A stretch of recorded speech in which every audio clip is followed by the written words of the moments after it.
You know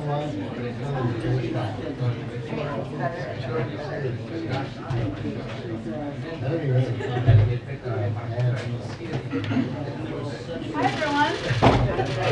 Sorry, I think I jumped the 2-minute gun. I was just excited to see you all on St. Patrick's Day. Okay, a couple of items for all of you at the top. Today we wanted to highlight the strong unemployment claim data out this morning. In a little over a year, President Biden has brought the American labor market back to one of its strongest positions in history, driving a robust recovery from the economic catastrophe he inherited. The number of new jobless claims, Americans filing for unemployment for the first time, fell below the pre-pandemic average in 2019, and the number of Americans who have been receiving unemployment benefits for more than a week fell to the lowest level since 1970.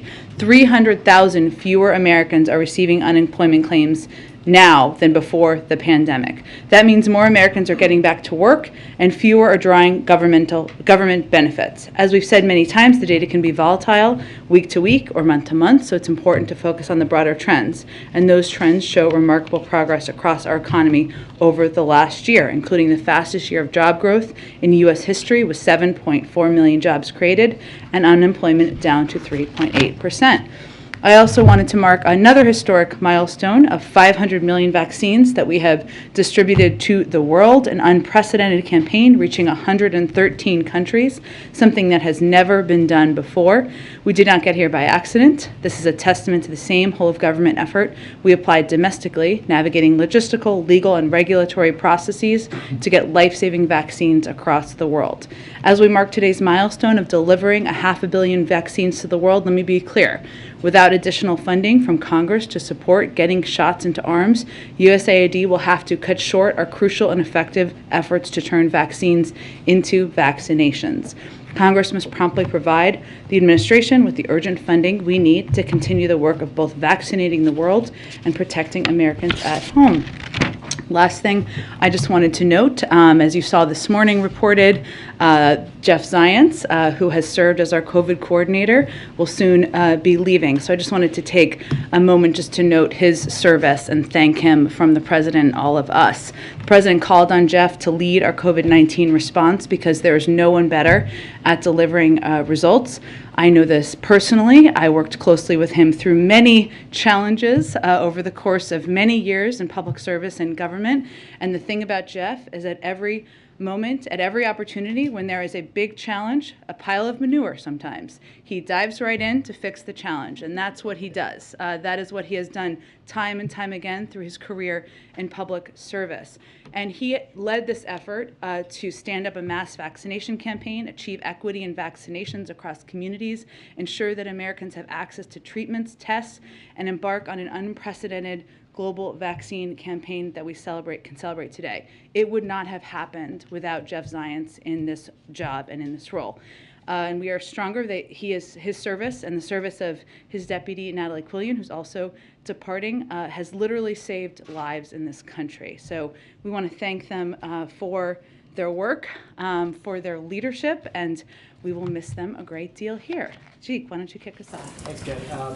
First, on COVID, the president has had a couple of close calls over the last couple of days, the second gentleman and the Irish prime minister last night. Has he been tested today?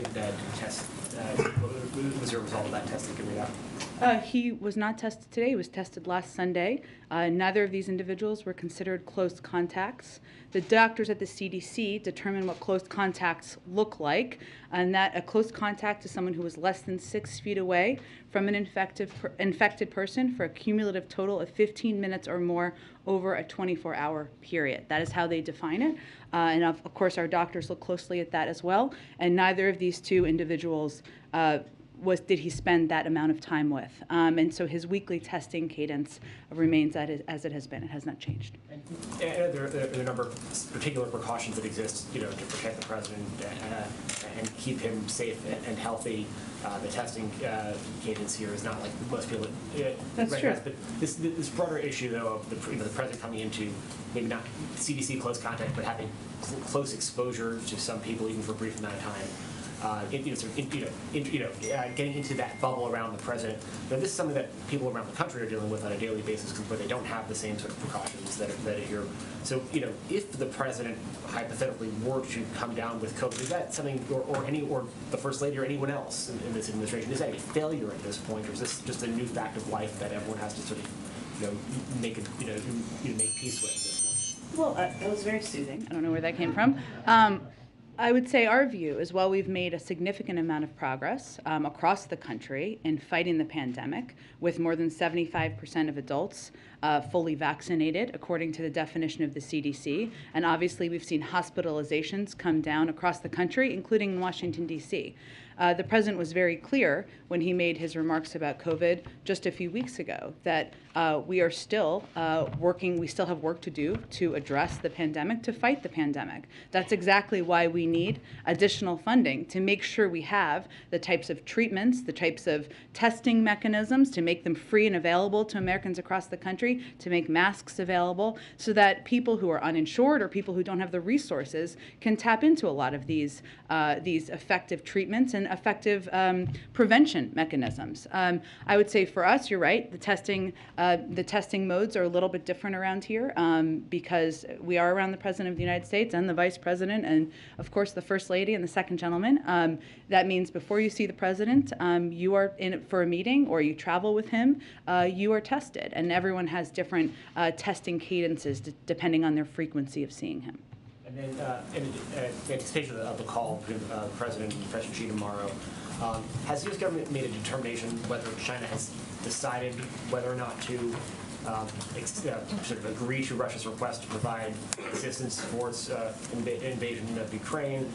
Is it still a live ball that the President is going to warn President Xi off of? Where are they in terms of making that decision? Sure. Well, why don't I give you a little bit more of a preview on the call, and hopefully we'll answer exactly your question. The President, as I think you've heard him say before, and I've said, is a big believer in leader-to-leader diplomacy, and they have a lot to discuss, given the last time the President met with President Xi virtually was last November, a couple of months ago. The meeting tomorrow, in terms of how we got here, came as a direct follow-up to the meeting our National Security Advisor, Jake Sullivan, had with his counterpart. They talked about the two presidents meeting or engaging in the near future during that meeting, so hence it is happening tomorrow. And that meeting earlier this week, of course, came at an important moment in the conflict, but it also, in Ukraine, of course, it also covered issues beyond Russia's invasion, and I would expect, of Ukraine, I would expect this meeting would as well, because there are obviously a range of issues that we continue to discuss with the Chinese, and the President discusses, of course, when he speaks with President Xi. But to go to your question, this is an opportunity for President Biden to assess where President Xi stands. There's been, of course, rhetorical support or the absence of clear rhetoric and denunciation, or the absence of denunciation by China of what Russia is doing. This flies in the face, of course, of everything China stands for, including the basic principles of the UN Charter, including the basic principles of respect for sovereignty of nations. And so the fact that China has not denounced what Russia is doing in and of itself speaks volumes. And it also speaks volumes not only in Russia or in Ukraine, but around the world. And this call also comes, as Jake Sullivan's meeting earlier this week, as we have made clear our deep concerns about China's alignment with Russia and the potential implications and consequences of that. So the President will also share his assessment of that during the call. But I don't have an update for you on any internal assessment. That is just how we are approaching, or he is approaching, the call tomorrow. How specific is the President going to be in laying out the consequences for China if they do help Russia? Well, the President never fails to be direct, including in his conversations with President Xi, but we'll let the call happen, and I'm sure we'll have more to read out for you after the call. Any idea what military equipment they are thinking about providing Russia? I don't have any assessment of that from here. And what do you make of the Putin comments basically calling for a purge of anti-war opponents? Well, I think this is a clear sign that this war is not going how President Putin planned for it to go. And there has been an outpouring of courageous protests and many speaking out against the war, even within Russia. So his effort to crack down on dissent, to crack down on the freedom of press, on the freedom of media, on the freedom of protest, is actually quite consistent with what we've seen his approach to be over the course of the last several years, but I think it's an indication of exactly that.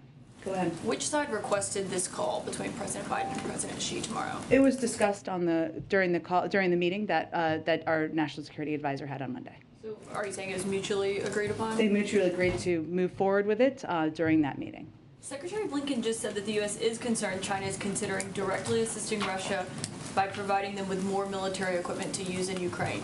That is not something that we have heard from the administration before, and so can I guess you speak to how high of a concern that is for the White House right now? It is a high concern, a significant concern, given our Secretary of State just conveyed that. And certainly our concerns about China assisting in any way Russia as they invade a foreign country is of significant concern, and the response to that would be consequences. Before Russia invaded, the White House was pretty clear that if they did invade, there would be sanctions imposed on them as a result of that. With China, you've just said if they do help Russia, that there will be consequences, but you haven't said specifically that they will be sanctions. Can you say, without saying what they are, that they will be sanctioned if they do help Russia with military equipment for this invasion? I'm just not going to outline what the consequences would look like, and the president obviously will speak with President Xi tomorrow, and he'll speak directly about that.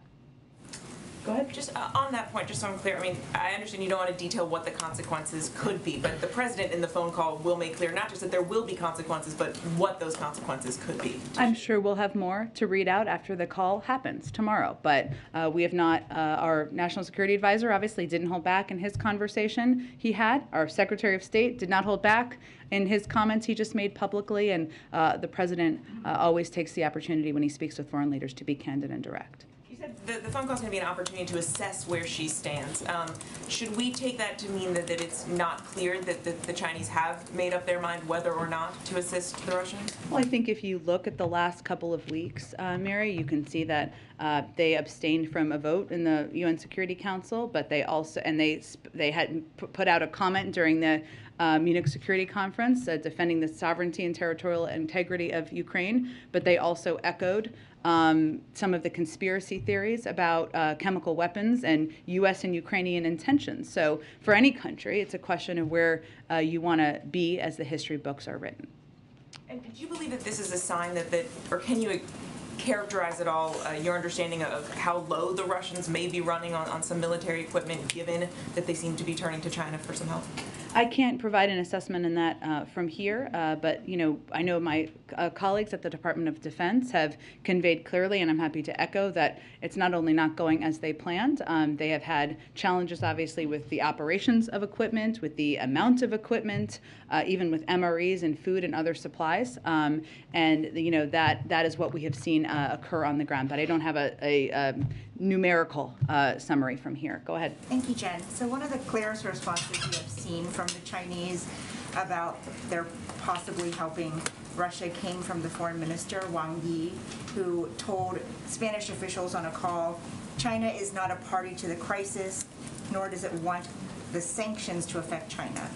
What sanctions are they talking about? Did Jake Sullivan specifically bring up sanctions during the meeting in Rome? I can't speak to what he meant. You'd have to ask the Chinese. Okay, well, has the Chinese expressed the same thing to the U.S., that they do not want to run the risk of being sanctioned? The Chinese would speak for themselves. We typically don't speak for others.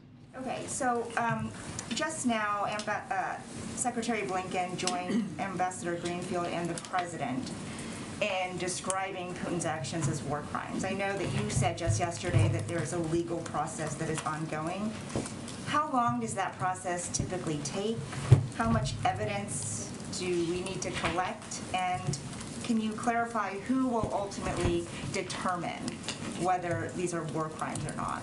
Well, I think Secretary Blinken in his remarks also gave some specifics about who from the State Department will be leading that effort. It's a legal process where they review all of the evidence, and then they provide that evidence and data and information to the international bodies that oversee the investigations. And the international bodies that oversee the investigations would make determinations about violation of international law and whether it's war crimes by their standards and what the consequences would be. So we would be supporting those efforts. And do you know how long that usually takes? A legal process internally in the State Department. It can take some time, but again, I would point you to the State Department for any update they want to provide on the timeline. Okay, one more on Jeff Zients. He and Dr. Xi, who's going to replace him, have such very different backgrounds and different skill sets. So what does that say about how the stage of the pandemic has evolved from then and now? Sure. Well, I would say what it says is that Jeff Zients' superpower is that he is an operational and managerial guru of sorts, and someone who has taken those skills to a range of jobs he's had throughout his career, including in the Obama-Biden administration when he oversaw the fixing of healthcare.gov and oversaw the fixing of the technology that was severely broken and outdated within government at that time. So when we came into this administration, I would remind you, it's now a long time ago, there was no real plan. We were left no plan by our predecessors. We needed to put in place a plan to not only get enough access to vaccines, but also ensure there are enough vaccinators and vaccine locations. That's a massive operational undertaking. Right now, we're at a point in the process where we have all of the tools and we know the operational systems that are needed. And so right now, it's the appropriate time, and Jeff, of course, made this decision on his own. He extended a couple of times to stay longer through some ups and downs in the pandemic. We're having a public health expert, somebody who's as well known as Dr. Xi is effective in communicating with the country about how we're going to continue to approach and tackle the pandemic. Go ahead. Thanks, Jen. The president called Putin a war criminal yesterday. The Secretary of State just said that that was also his view today. So given all of that, why are we still having Putin's Russia broker the Iran nuclear deal talks? Well, I would say that it's not in our interest for Iran to acquire a nuclear weapon, and Russia is a member of the P5+1. So that is pursuit of a deal that would be in our national security interests. So we're just stuck working with him.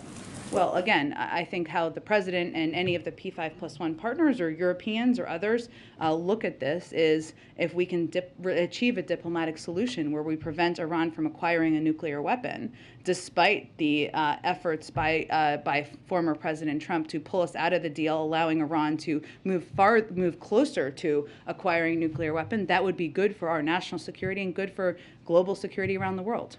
The Iran Nuclear Agreement Review Act says that Congress is required to review any new agreement. This is obviously not the same agreement that Obama worked on in 2015. Does President Biden believe that this treaty needs the advice and consent of Congress? And if so, does he believe he has the votes to lawfully affirm it?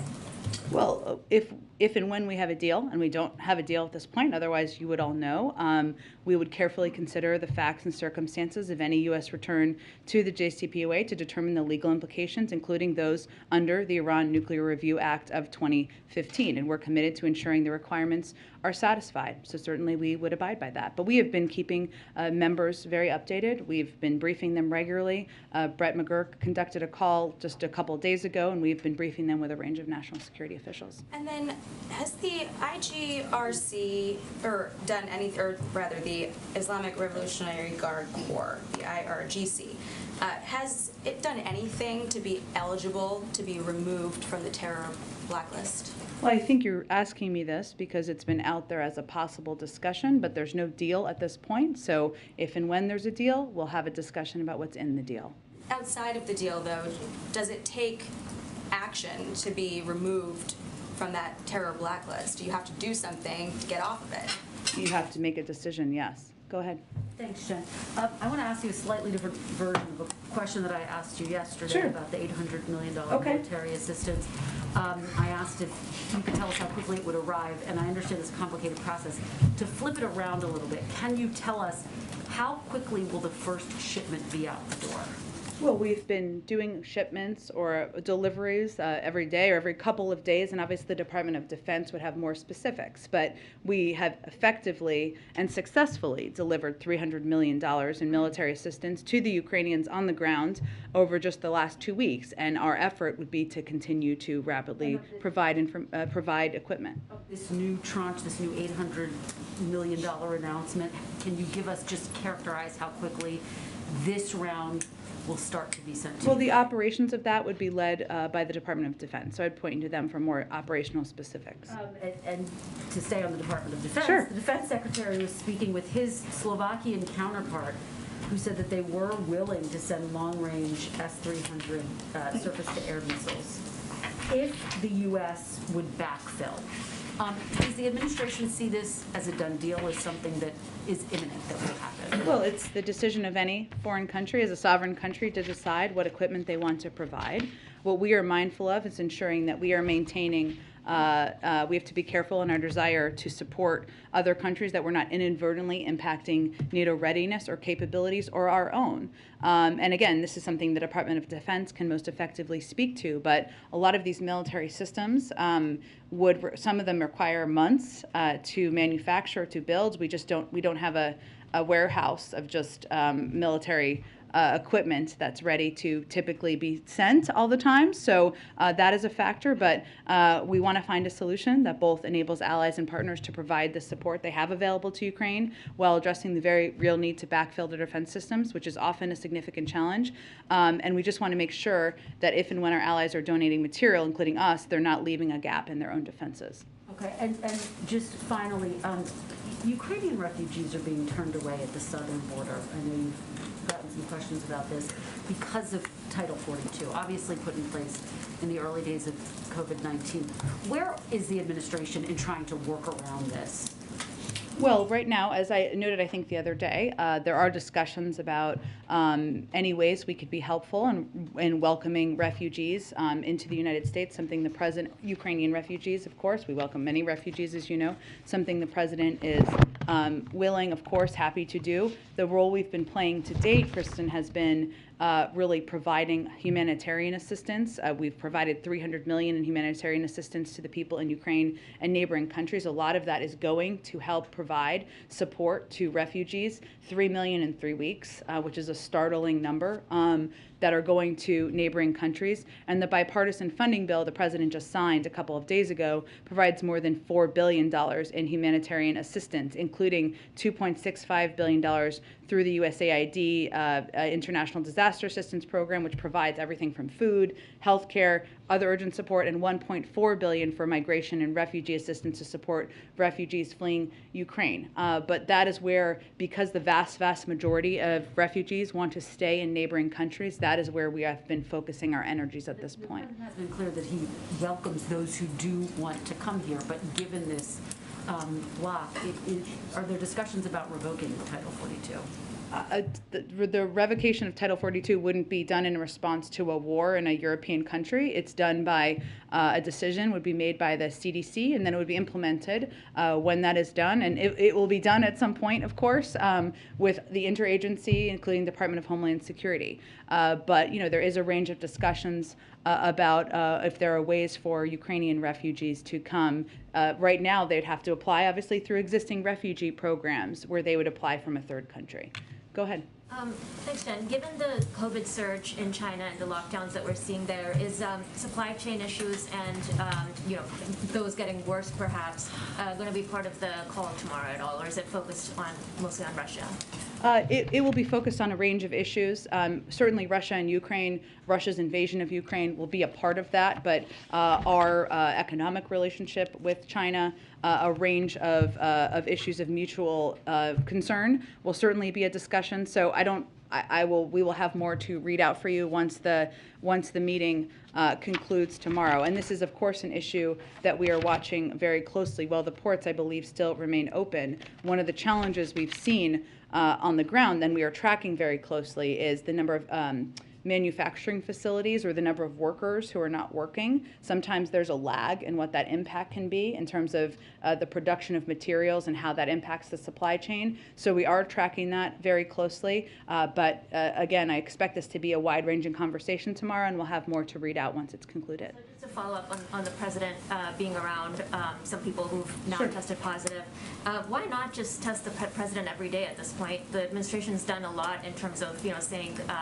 certain actions are being done out of an abundance of caution. So in this case, even if it doesn't quite follow CDC guidelines or goes above and beyond, why not just do that because he's the president? Because we're guided by his medical doctor.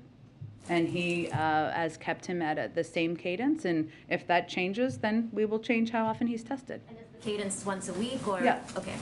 Go ahead. Jen, questions on a couple different topics. Sure. To try this a different way, does the president have specific things he wants to accomplish in tomorrow's conversation with President Xi? Are there specific deliverables he's hoping to get out of it?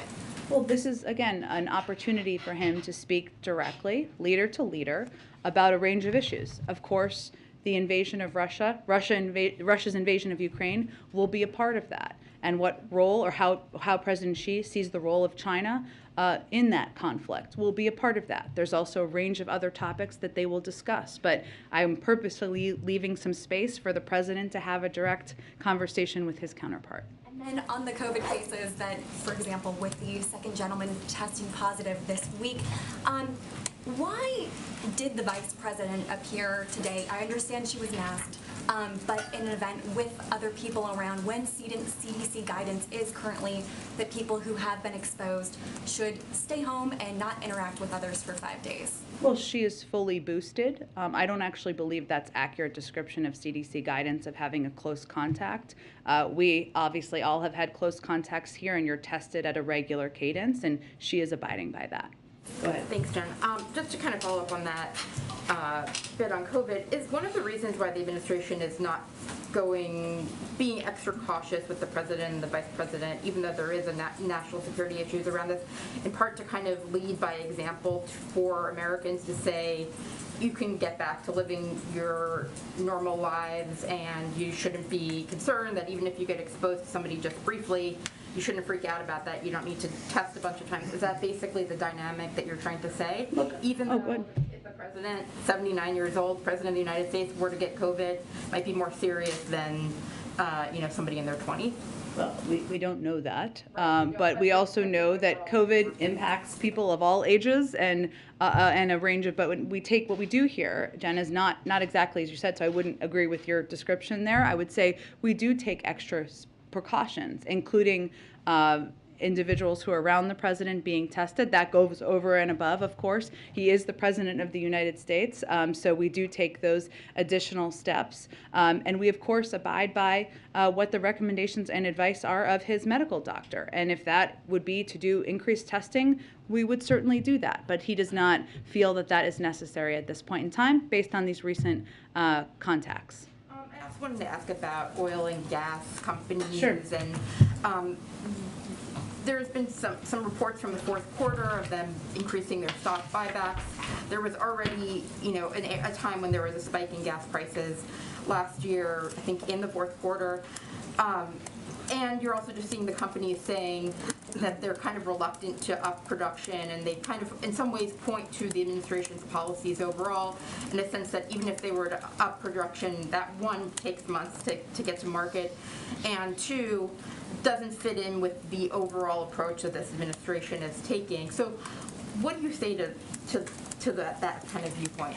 Well, I think it's hard for them to make the argument it's anything other than business decisions on their part, and they have said that themselves. The CEO of Occidental Petroleum said, quote, "We have no need and no intent to invest in production growth this year." CEO of Marathon Oil said, quote, "Our cash flow driven return of capital framework uniquely prioritizes our shareholders as the first call on cash flow generation, not the drill bit." CEO of Pioneer Natural Resources said, quote, "We're not going to change our growth rate. We think it's important to return cash back to shareholders." That's a business decision. The oil and gas industry right now is receiving windfall profits. We've seen that. They publicly report their profits. They publicly report this information. And instead of keeping up with current demand, too many of these companies, in our view, are making the calculated decision of returning money to investors and shareholders through buybacks and dividends instead of expanding production enough in the short term, which is what we need. Again, it's a business decision, but I think there's clear evidence of them acknowledging and even shouting that out. Go ahead. So I have a China question, and with full awareness of the news cycle, a St. Patrick's Day question. Oh, okay. China All right. question first. About a week ago, you said that for everything else, by and large, the White House saw China as still abiding by international sanctions put on Russia. Does that view still hold a week later? Is that generally how the White House views China? I don't have a new assessment of that. We're obviously watching very closely. St. Patrick's Day. Yes. Given the fact that the president very much likes to share his pride of his Irish heritage, but also the fact He that does. so many ceremonies... More Irish than Irish. Is that what he said?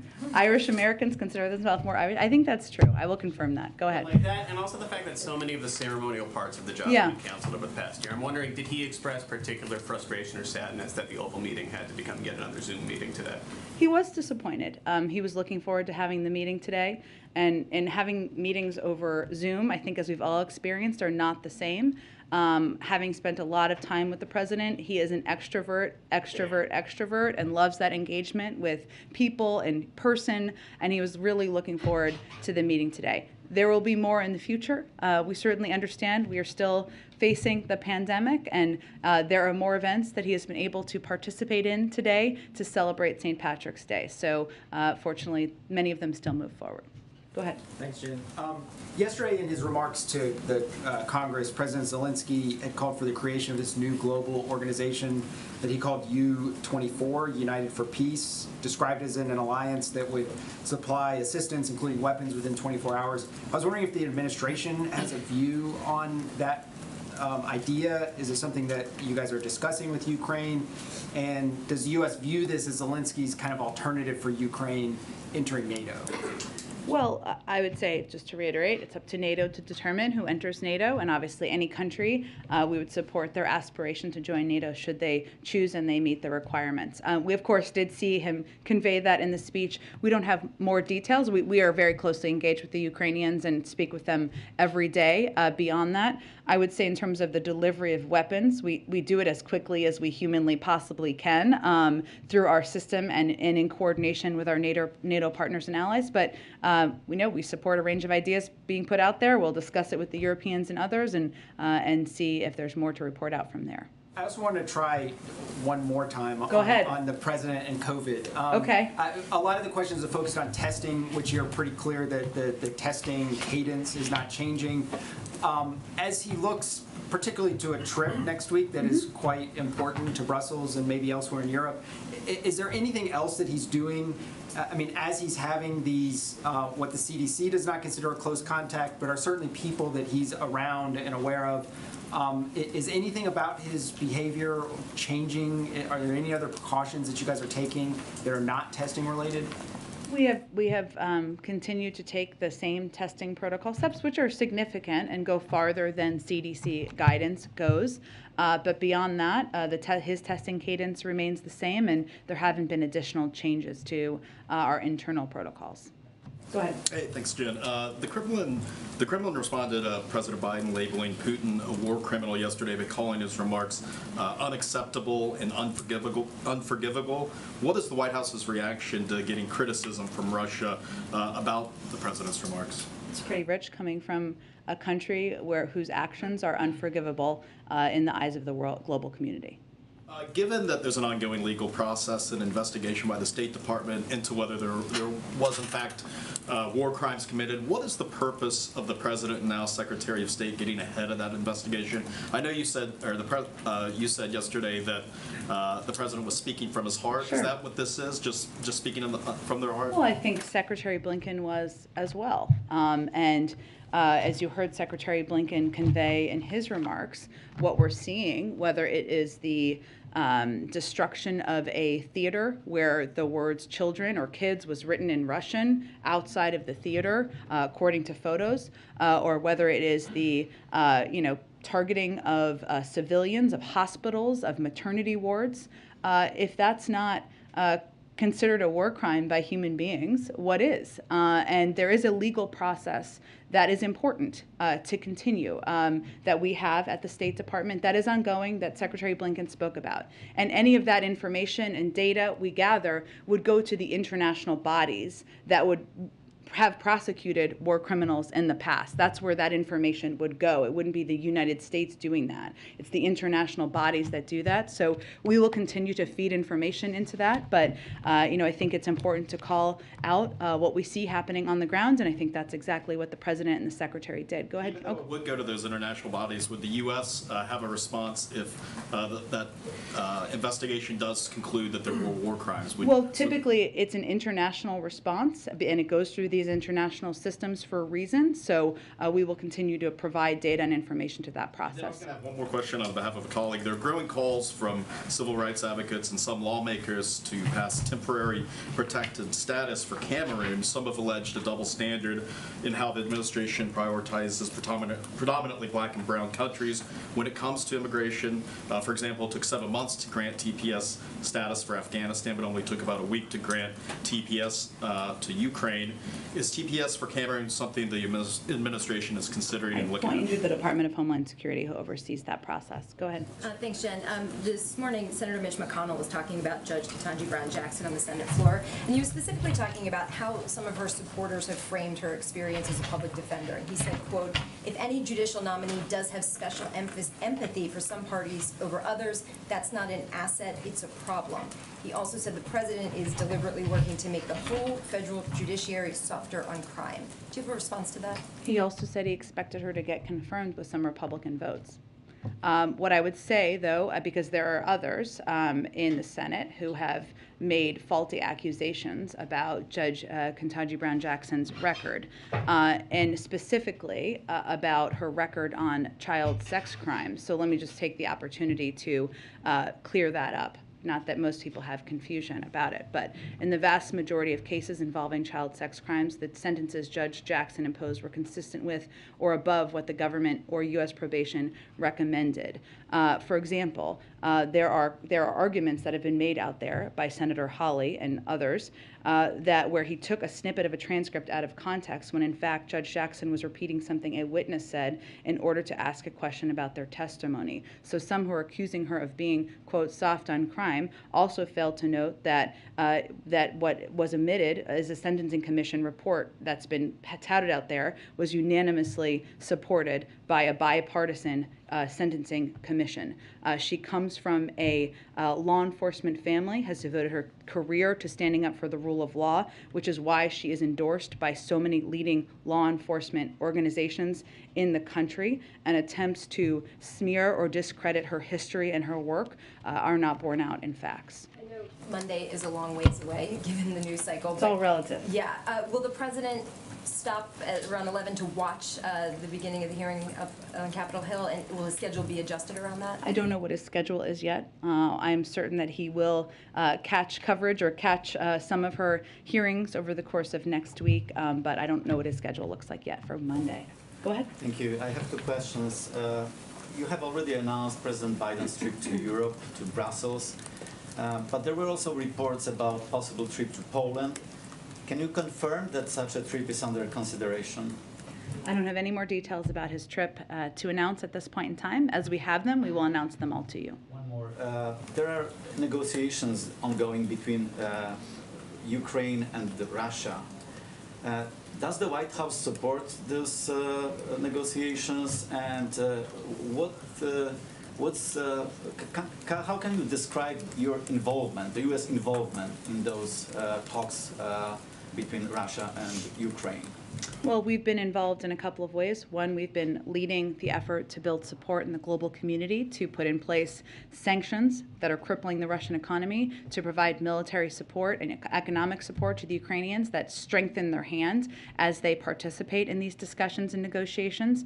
And we also engage every day with Ukrainians to discuss. Obviously, I would note that, as you know, our National Security Advisor also talked to his counterpart yesterday as well. But we are continuing to support the Ukrainians' efforts. What our concern is, though, is, these diplomatic talks as they're ongoing, we have seen no effort, no movement, no evidence that President Putin and the Russians are de-escalating, and that is really what we are going to continue to closely watch. Go ahead. A follow-up on your point about Senator Hawley. Obviously, he's consistently voted against the president's nominees. Don't think he was a swing vote you guys were counting on.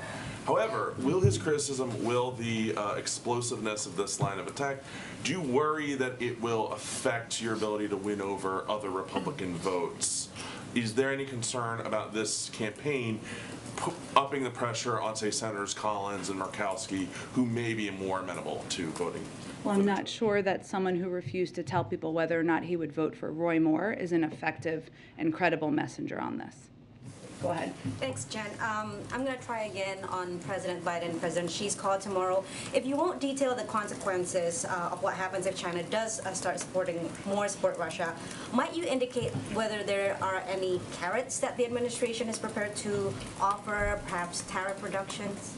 Well, this is a conversation about where President Xi stands. It's up to the Chinese to decide where they want to stand, where they want to be as the history books are written. So I think it's more through that frame than it is about carrots. Okay, and then just one more, two more actually. Yeah. As the administration continues to condemn and take action against Russia's invasion on Ukraine, are there any plans to revisit, review, revoke the Trump administration's recognition of Israel's annexations on the Golan Heights and Morocco's annexation of Western Sahara?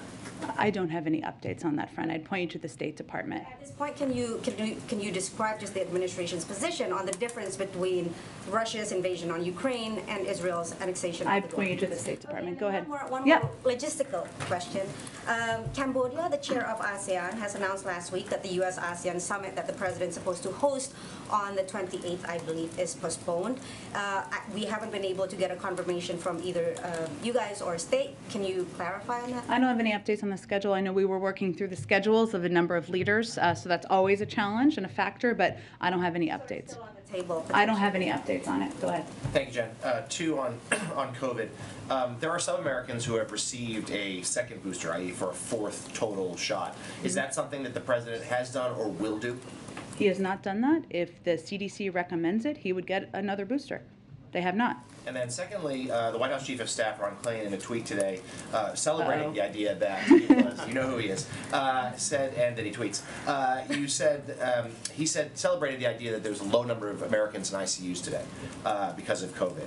But he also wrote, quote, there's a great risk of a new wave. And there are certainly, we're seeing cases surge right now in China and in Europe. And one of the truisms of this pandemic, if it's in Europe, it ends up here a few weeks later.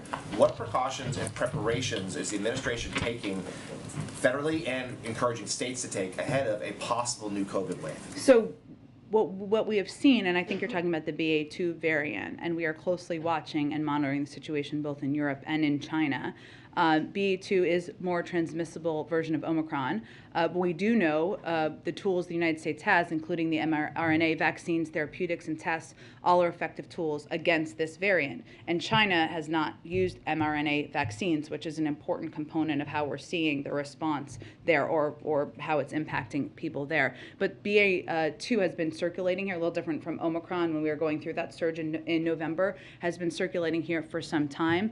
We currently, it may be higher than this, but as of earlier this week, there were about 35,000 cases in this country, and we expect some fluctuation, especially at this relatively low level. But this is an example of where the president's preparedness plan that we rolled out just a couple of weeks ago, which lays out what the tools are that we need to move forward safely, is important. And what we've been conveying to governors, to go to your question, or leaders around the country, and certainly members of Congress, is that just because COVID isn't disrupting some of our lives in certain communities as much as it was a few weeks ago, it doesn't mean it's gone. It's not gone. And I think this variant is an example of that.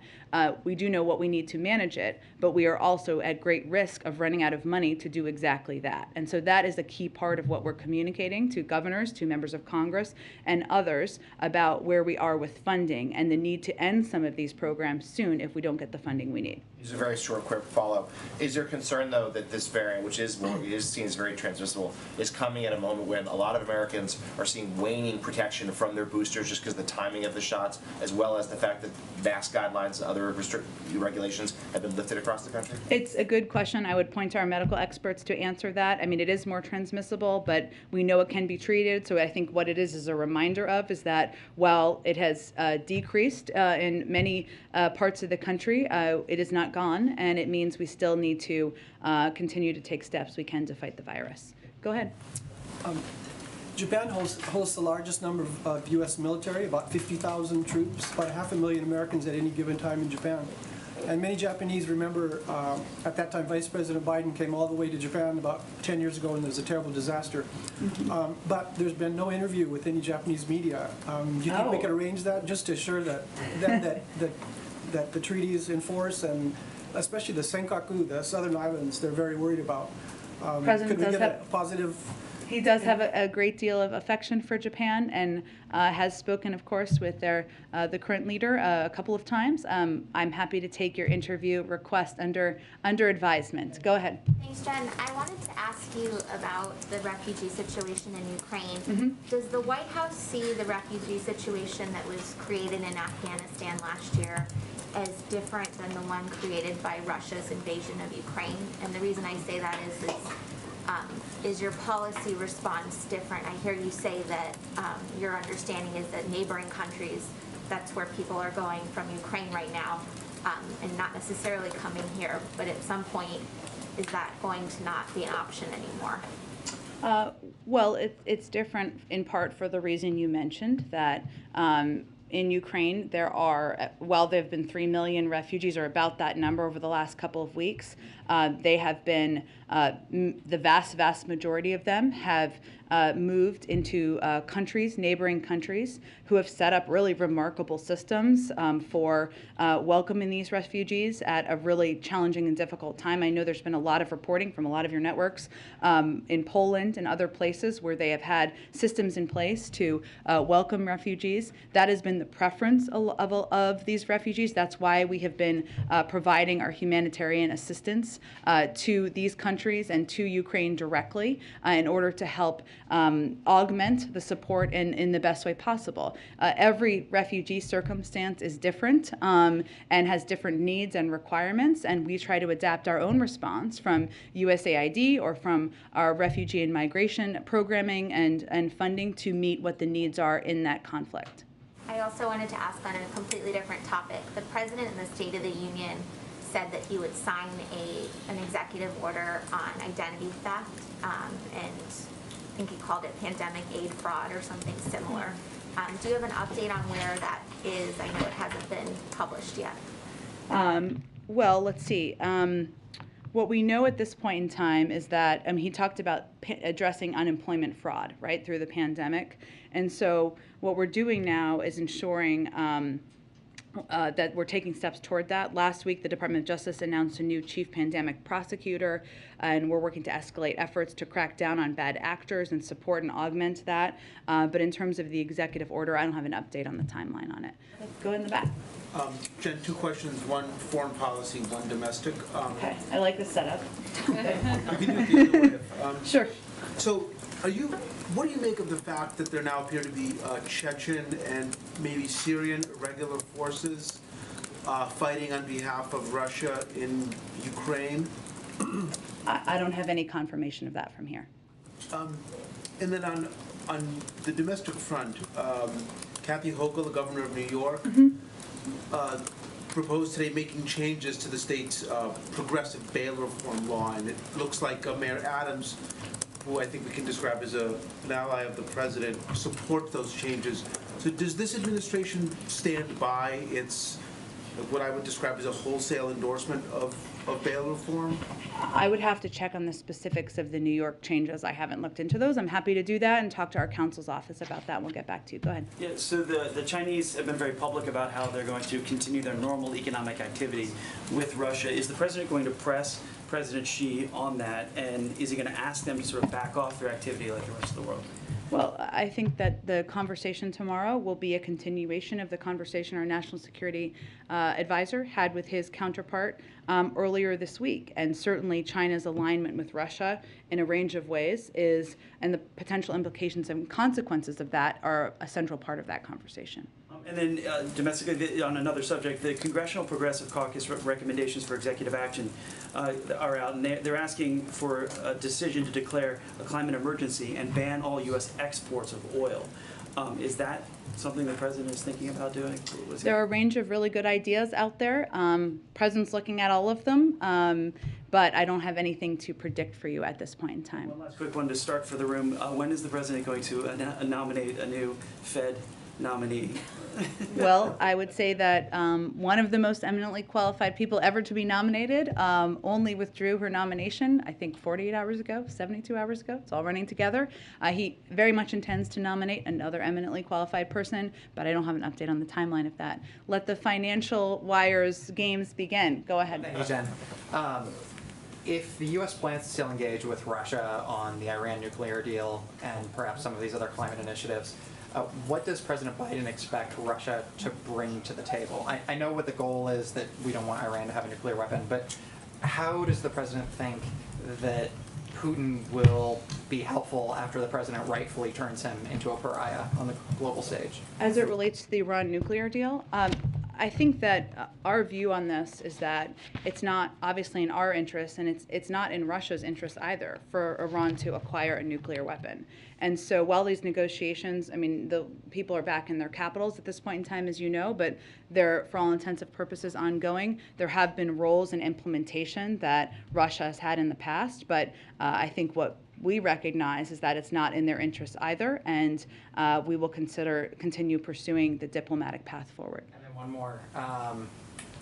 The New York Times has authenticated emails that appear to have come from a laptop abandoned by Hunter Biden in Delaware. The president previously said that the New York Post story about this was a bunch of garbage and that it was a Russian plant. Does he stand by that assessment? I'd point to the Department of Justice and also to Hunter Biden's representatives. He doesn't work in the government. Go ahead. Thank you, Jen. So there have been some peace talks going on between Ukraine and Russia, as was already mentioned.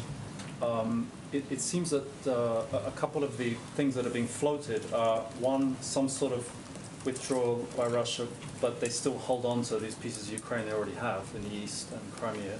So my first question is, would the US ever back that kind of deal if it's something the Ukrainians agreed or felt they had to agree to? We're here to support the Ukrainians, but we're not going to negotiate about a negotiation that has not resulted in even the implementation of humanitarian corridors at this point.